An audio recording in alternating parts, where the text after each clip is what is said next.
ஒரு குட்டி கதை சொல்லிட்டா, நானும் எங்க அம்மா 1 மணி நேரம் பயணத்துக்கு அப்புறமா எங்க சொந்தக்காரங்க வீட்டுக்கு போய் சேர்ந்தோம்பா. இதான்ப்பா எங்க சொந்தக்காரங்க வீடு. கொஞ்சம் பழைய வீடு, ஆனா பாரம்பரியமிக்க வீடு. இந்த வீட்டுல நாங்க சின்ன வயசுல போட்ட ஆட்டம் இருக்கு.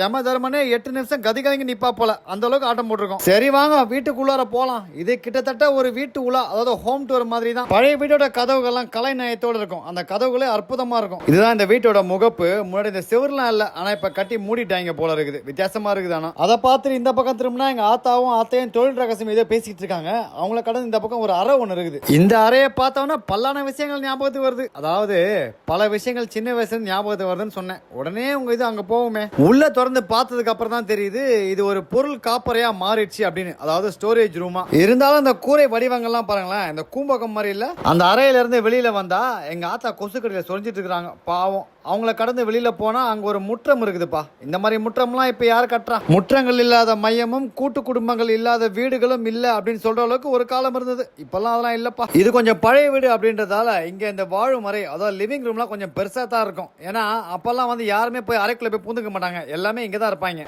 அடுத்து எனக்கு பிடித்தமான அழகான எனக்கு பொருத்தமான ஒரு இடம் இருக்குதுப்பா. அங்கதான் நம்ம போறோம். வாங்க போலாம். அதுதான் கொள்ளை அழகு கொண்ட இந்த வீட்டோட கொல்லைப்புறம். ஒரு காலத்துல கொல்லைப்புறங்கள் இல்லாத வீடுகளே கிடையாது. இப்ப என்னடானா கொல்லைப்புறம் அளவுக்கு தான் வீடுகளே இருக்குது. இங்க பாத்தீங்கல்ல கிணறு எவ்வளவு அழகா இருக்குன்னு.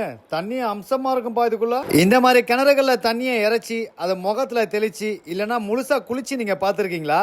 நான் நல்லா குளிச்சு அனுபவிச்சிருக்கிறேன்ப்பா. இந்த கொல்லைப்புறத்துல வேப்ப மரம், புளிய மரம், தென்னை மரம், இந்த மாதிரி எக்கச்சக்கமான மரங்கள் இருக்குது. ஆனா நமக்கு பிடிச்சது இந்த புளிய மரம் தான். ஏன்னா இங்க பல விஷயங்கள் நான் பண்ணிருக்கிறேன். விடுமுறை விட்டவனா இந்த வீட்டுக்கு வந்தவன பண்ற முதல் வேலை இந்த புளிய மரத்து மேல போய் உச்சியில உட்காந்துக்கிறது. இந்த மரத்தோட உச்சி மேல உட்காந்தவன ஏதோ உலகத்தோட உச்சி மேல உட்காந்த மாதிரியே ஒரு எண்ணம் எங்களுக்கு. ஒரு முறை இது மேல ஏறி கால் தவறி கீழே விழுந்து கையை உடைஞ்சி மருத்துவமனை கூட்டு போய் கட்டெல்லாம் போட்டு எங்க அப்பா கிட்ட போய் தர்மடி வாங்க ஞாபகத்துக்கு வந்துச்சு எனக்கு. புளிய மரத்துல புளிய மரத்தை காட்டலாம் எப்படி?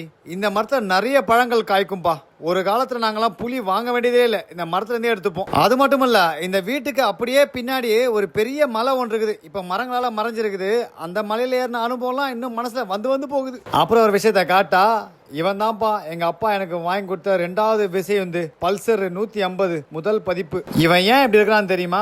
நான் கேனா போயிட்டு வரும்போது இவனை சரி செஞ்சு குழைவனம்லாம் மாத்தி நம்ம தோழர் ஒருத்தர்கிட்ட கொடுத்து இதை பாத்துக்கப்பா அப்படின்னு சொல்லி கொடுத்துட்டு போனேன். அவரால் பராமரிக்க முடியாம இப்படி போட்டு வச்சிருக்கிறா போல. எல்லாருக்கும் கண்ணுல இருந்து கண்ணீர் வரும். எனக்கு இதை பார்த்தவொன்னே கடல் அளவு நீரே வந்துருச்சு வெளியில. சரி, மனசு கஷ்டத்தோட மலரும் நினைவுகளோட அந்த இடத்துல வந்து நான் கிளம்பிட்டோம்.